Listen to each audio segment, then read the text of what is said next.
J'ai ce matin le flux de vous parler de plein de choses. Bon.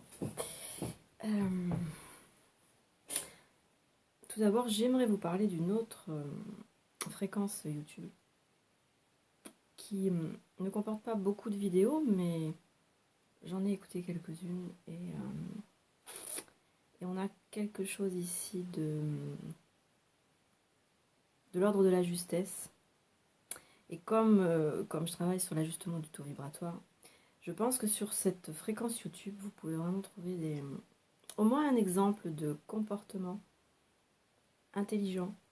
La fille qui tient cette fréquence s'appelle Naema et sa chaîne s'appelle Spirit 2.0.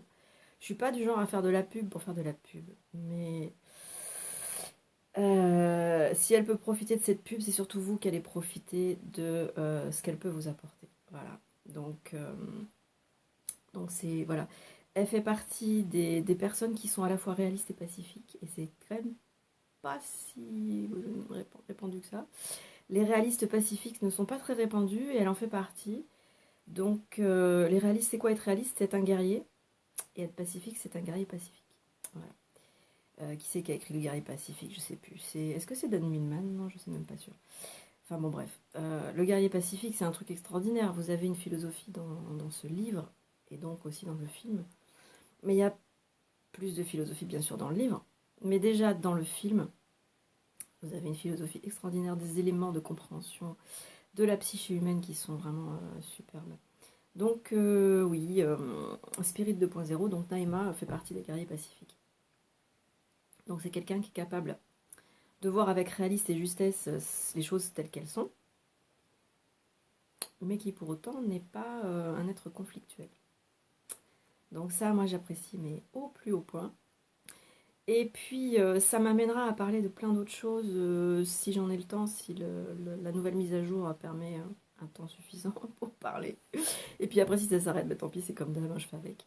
Donc, j'avais envie de vous parler des entités, mais non pas des entités des ennemis, mais des entités morales et aussi magnétiques. Entre morale et magnétique, c'est-à-dire entre visible et invisible.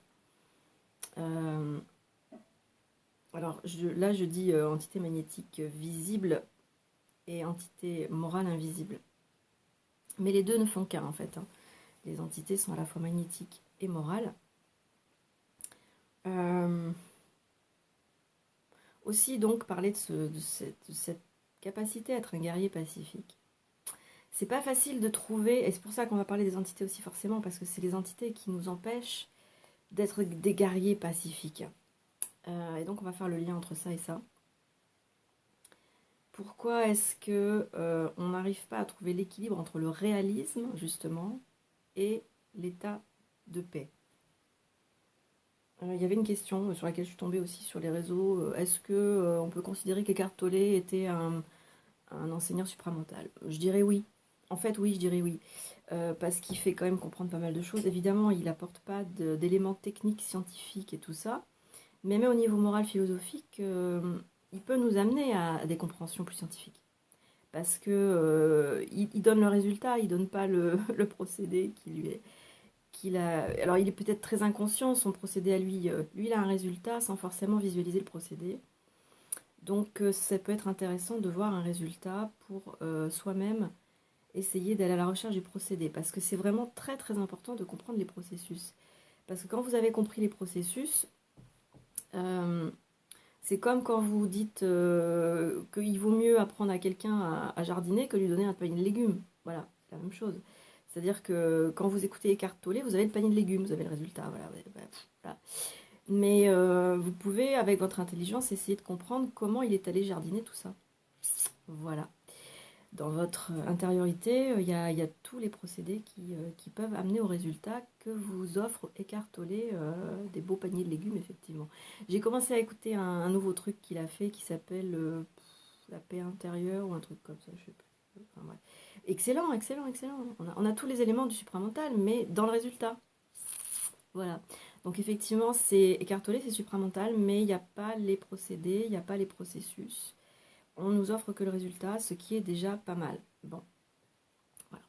Donc pourquoi est-ce que nous, en tant qu'individus qui s'intéressent au processus, on peut avoir du mal à, même avec la connaissance de ces processus, avoir du mal à équilibrer entre le réveil du dormeur qui fait qu'on ne va plus être dans la soumission. Parce que c'est ça la grande difficulté, c'est ne plus être, à la fois ne plus être dans la soumission, donc être un peu en insurrection tout le temps, et ne pas laisser les gens nous marcher dessus, nous dominer, nous manipuler, nous astraliser donc. Et en même temps rester dans un état pacifique, enfin rester, c'est plutôt conquérir un état pacifique malgré ça. Ça fait toute la difficulté du guerrier pacifique. Le guerrier pacifique, c'est pareil, vous avez un petit peu des procédés, mais vous avez surtout une philosophie de résultat. Mais quand même, dans le guerrier pacifique, il y a quand même... C'est pas qu'on vous explique les processus, c'est qu'on vous donne des clés. Voilà, vous avez les clés. Vous n'avez pas forcément la description des processus, mais vous avez des clés. Voilà. Bon, après, l'important est vraiment comprendre ensuite les processus. Parce que du coup, vous saurez comment contrecarrer les mises à jour subatomiques avec la matière. Donc c'est assez important ça.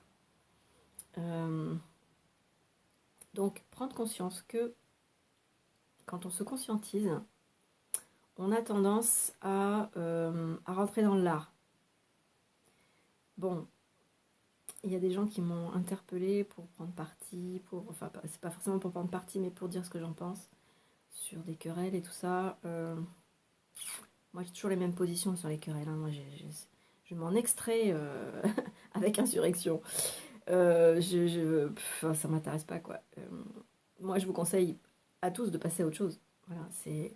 Après, passer à autre chose, ça suffit pas non plus. Il faut essayer de comprendre ce qui s'est passé. Ici, en l'occurrence, on a des points d'agacement sur des comportements. Des êtres supramentaux, hein, tous, mais ils ont des points d'agacement sur des comportements.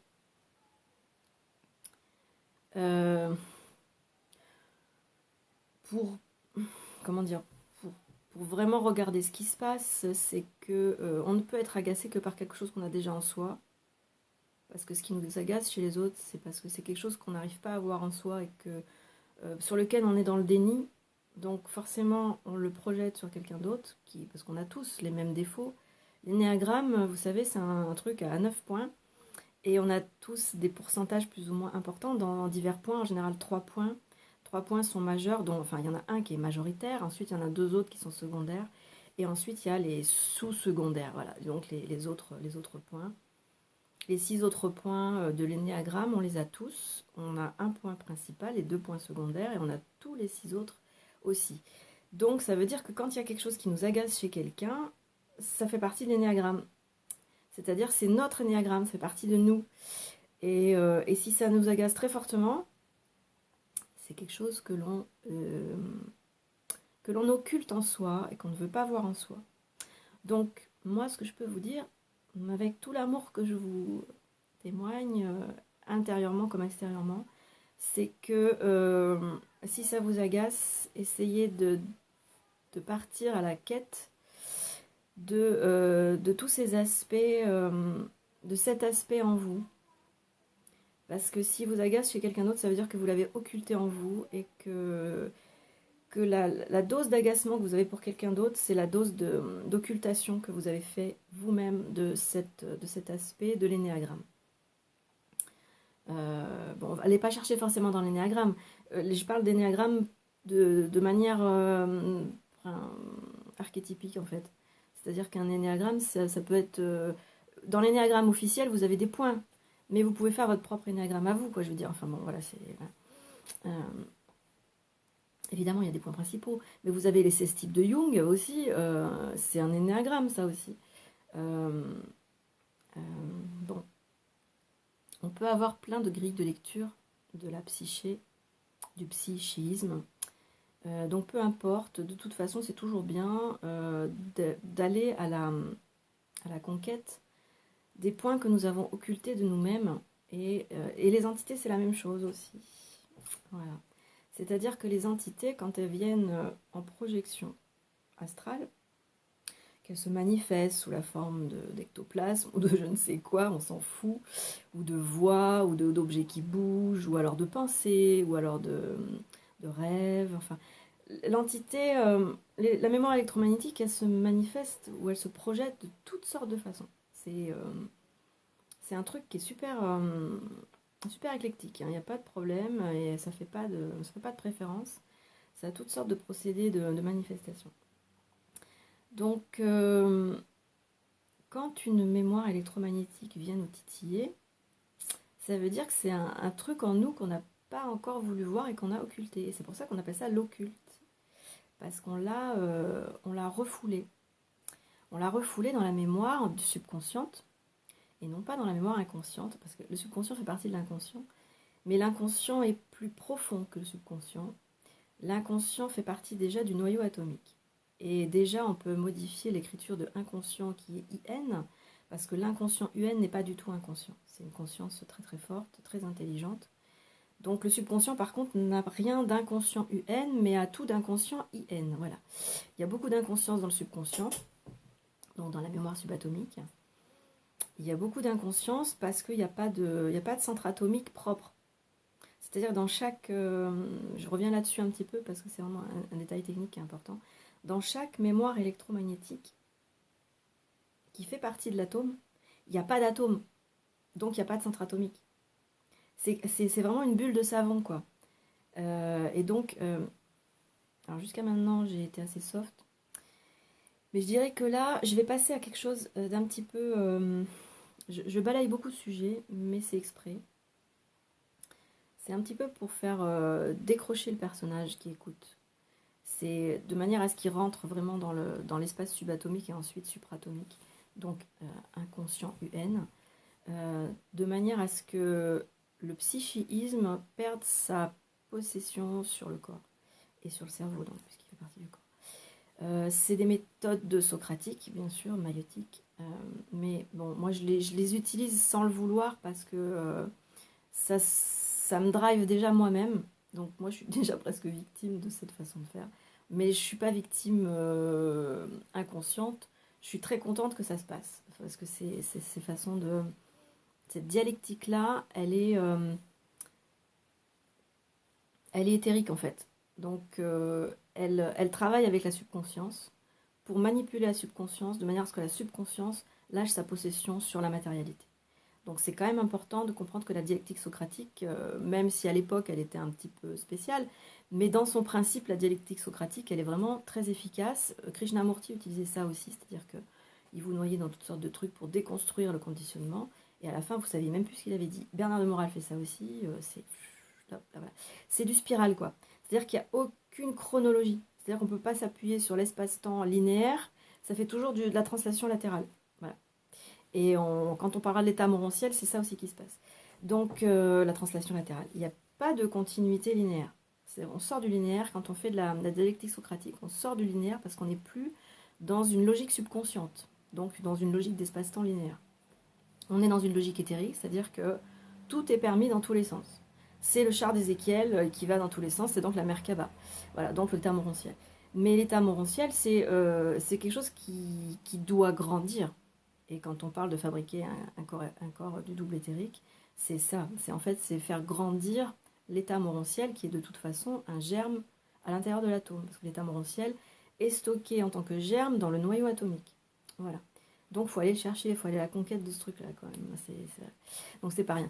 Donc la dialectique socratique fait partie de ce mouvement de l'esprit. C'est un mouvement d'esprit.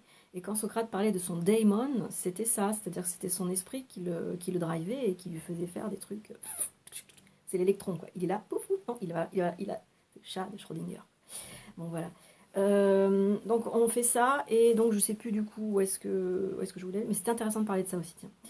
Donc on arrive donc à comprendre pourquoi est-ce qu'on est en déséquilibre entre l'état d'insurrection et l'état de paix qu'on est censé atteindre.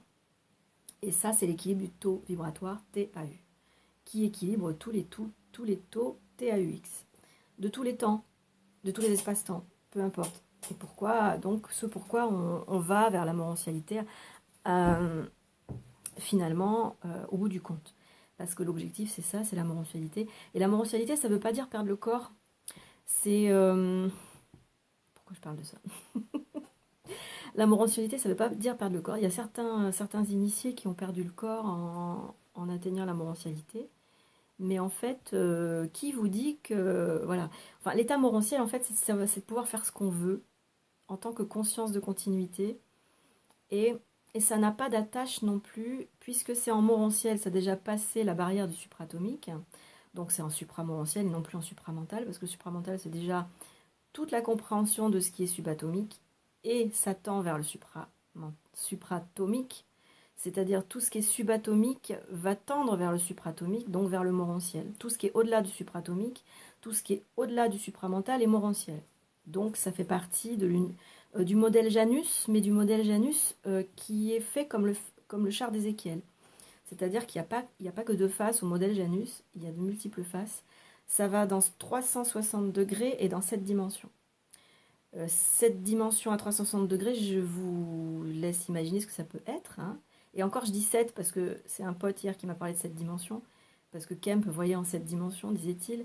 Mais ça peut être bien plus. Enfin, il n'y a pas que 7 dimensions non plus, quoi.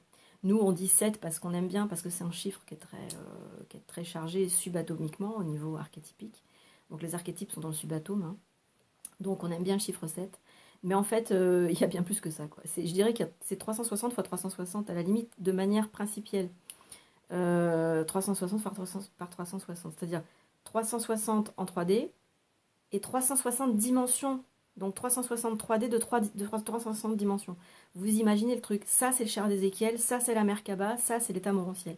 C'est-à-dire qu'un état morantiel, c'est quelqu'un qui a conscientisé suffisamment donc sa Merkaba.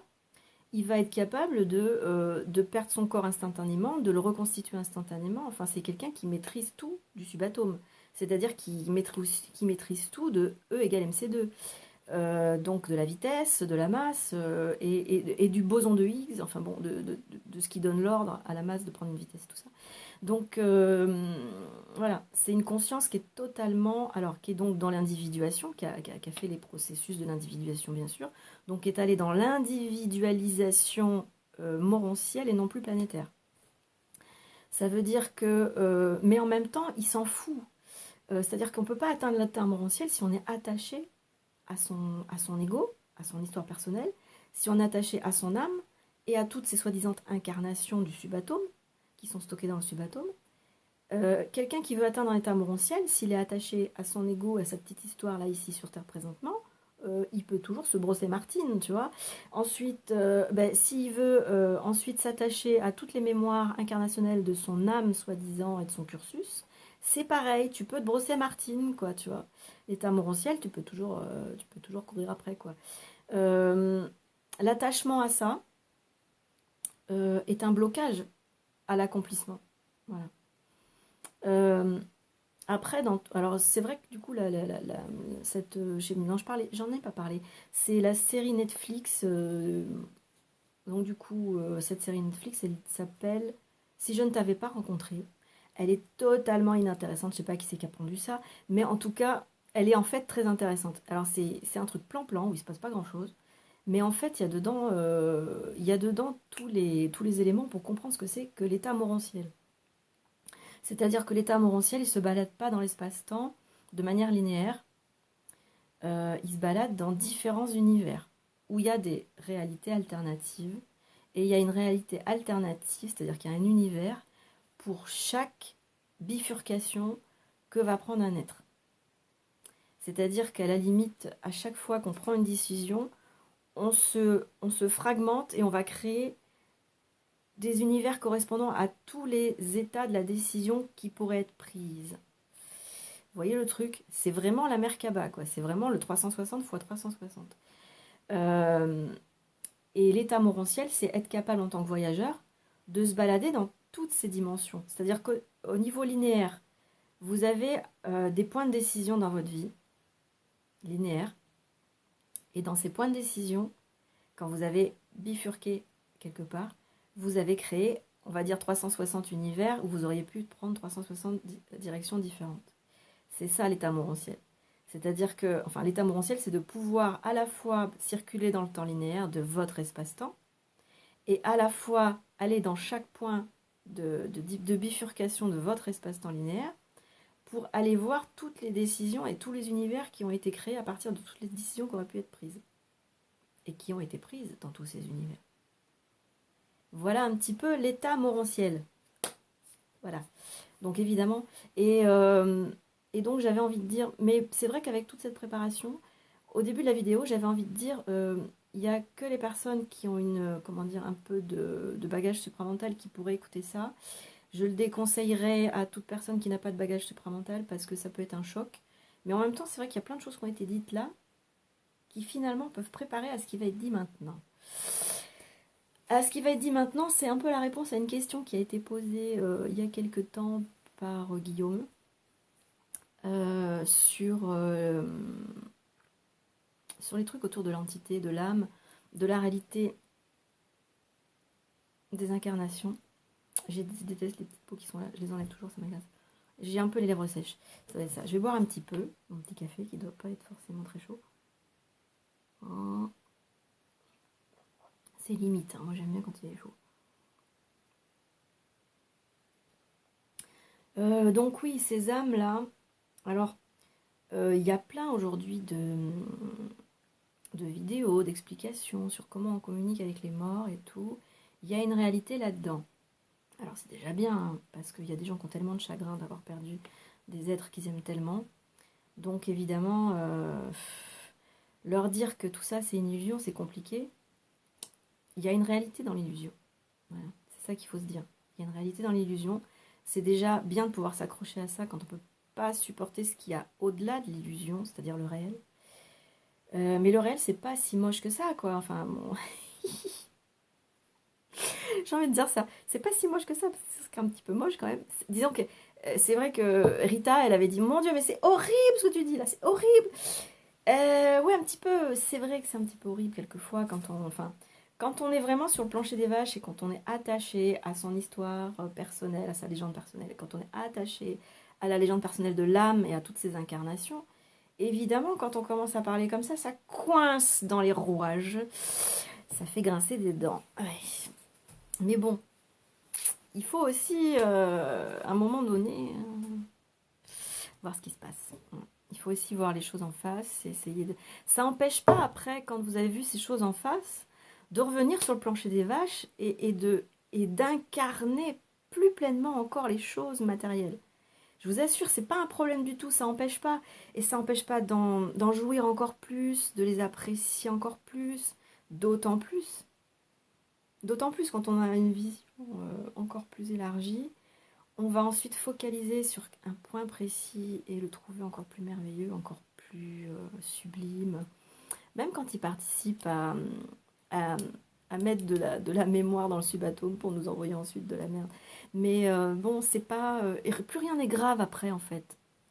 C'est ça que j'aimerais vous faire passer, et tout en vous disant quand même les choses telles qu'elles sont, et encore, je ne les vois pas telles qu'elles sont.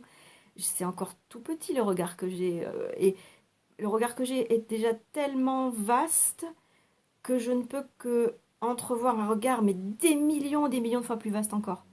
Je sais pas comment vous dire, je considère vraiment que je vois rien encore. Je vois rien encore.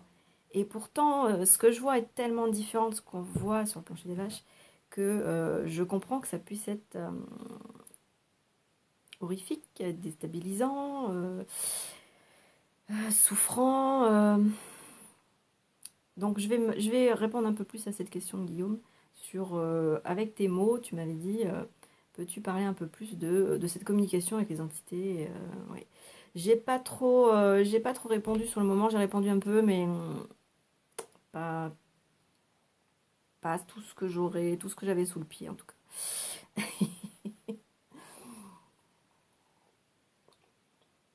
Je finis ce café avant qu'il soit complètement froid et que je puisse le mettre dans l'évier parce que franchement...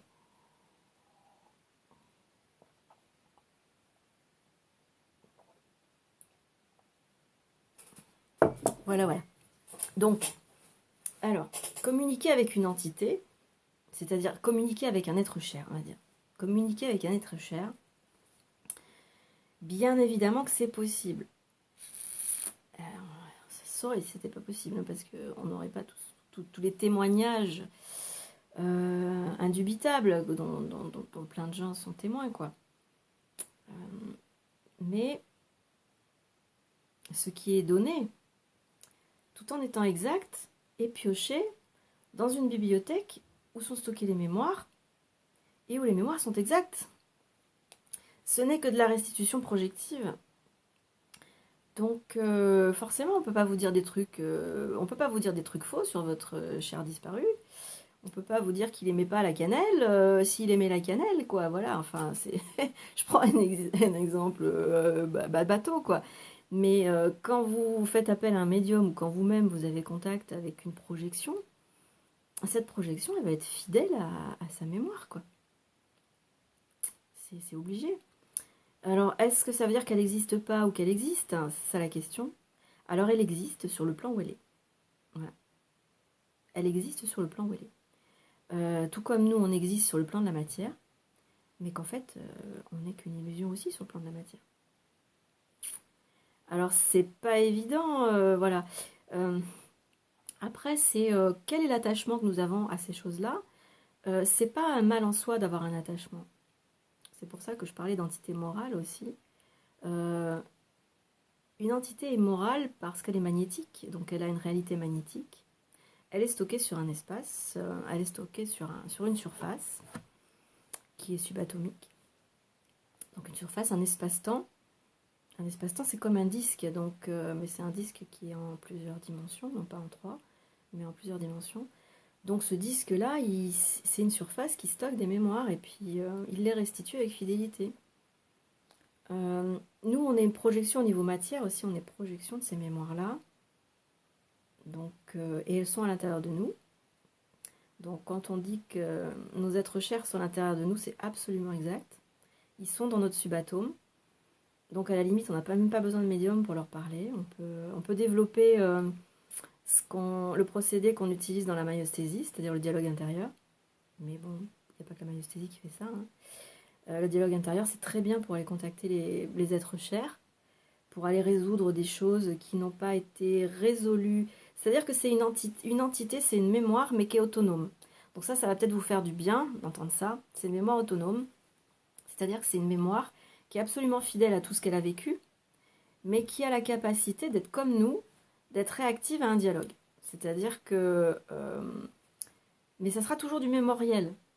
C'est-à-dire que si par exemple vous avez eu un conflit avec un être cher qui est disparu, et que ce conflit n'a jamais été résolu, sachez qu'avec cette technique maïeusthésique du dialogue intérieur, vous pouvez aller la contacter, et ça marchera, parce que cette entité morale, mémorielle donc magnétique, va venir vers vous, puisque vous la contactez, elle va sortir son tiroir, quoi, en fait. Le tiroir va sortir du subatome, vous allez le tirer, il va sortir, et il y a tout dedans, tout est mémorisé. Mais même les choses dont vous n'aviez pas connaissance quand cette personne était sur Terre. Donc si vous allez dialoguer avec ce qu'il y a dans ce tiroir, avec cette personne, eh bien vous pouvez lui poser des questions sur ce qui n'a pas été résolu de son vivant sur Terre. Et elle vous répondra. Et vous aurez beaucoup de résolutions comme ça, c'est-à-dire que vous pouvez dénouer des conflits qui n'ont pas été résolus du vivant de la personne sur Terre. Donc vous pouvez considérer bien sûr qu'elle est toujours vivante dans cet espace. Et effectivement, c'est comme dans... comment c'était ce film Au-delà de nos illusions, je ne sais plus, avec Robin Williams. Robin Williams. Robin Williams avait fait un film là-dessus qui est excellent. Je crois que c'est Au-delà de nos illusions, mais j'en ai pas la certitude sur le titre exact.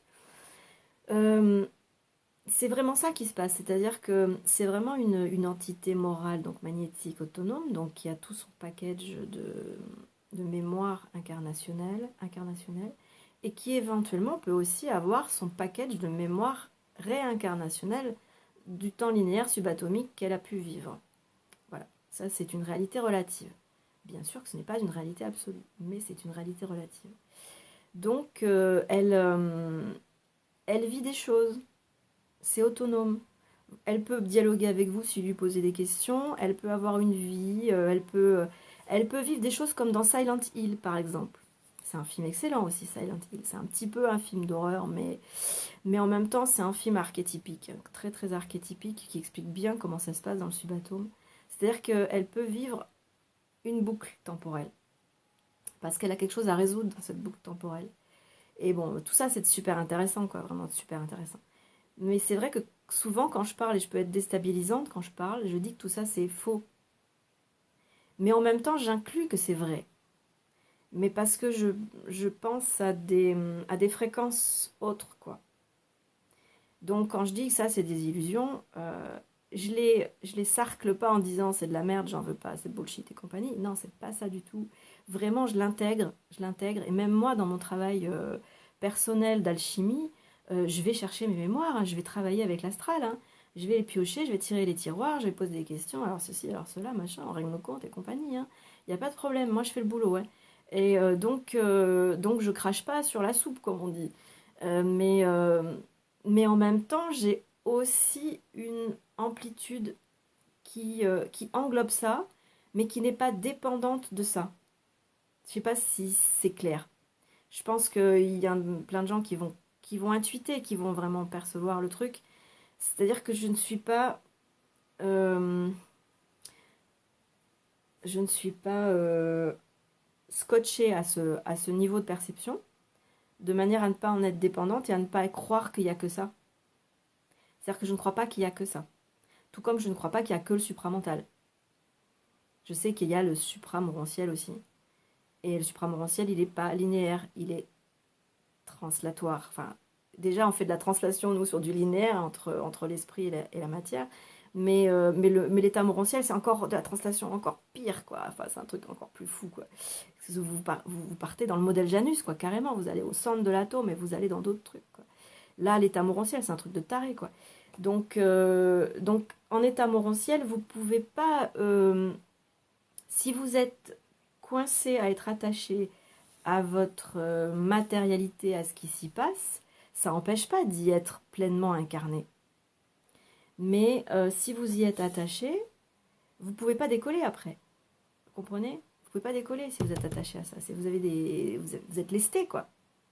Il faut vous délester pour pouvoir décoller vers le morontiel, quoi. Donc vous êtes lesté, la montgolfière, elle ne peut pas s'envoler. Donc, du coup, soit vous restez sur le plancher des vaches et la montgolfière, elle reste là, toc. Mais voilà, ce qui se passe, c'est qu'en fait, le truc de la montgolfière, il vient juste d'arriver là.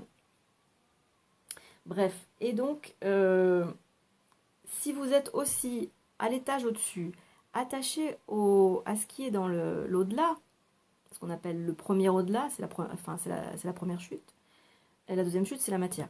Mais quand vous êtes dans la première chute, dans l'au-delà, le premier au-delà intermédiaire, c'est-à-dire subatome, et que vous allez contacter soit vos chers disparus,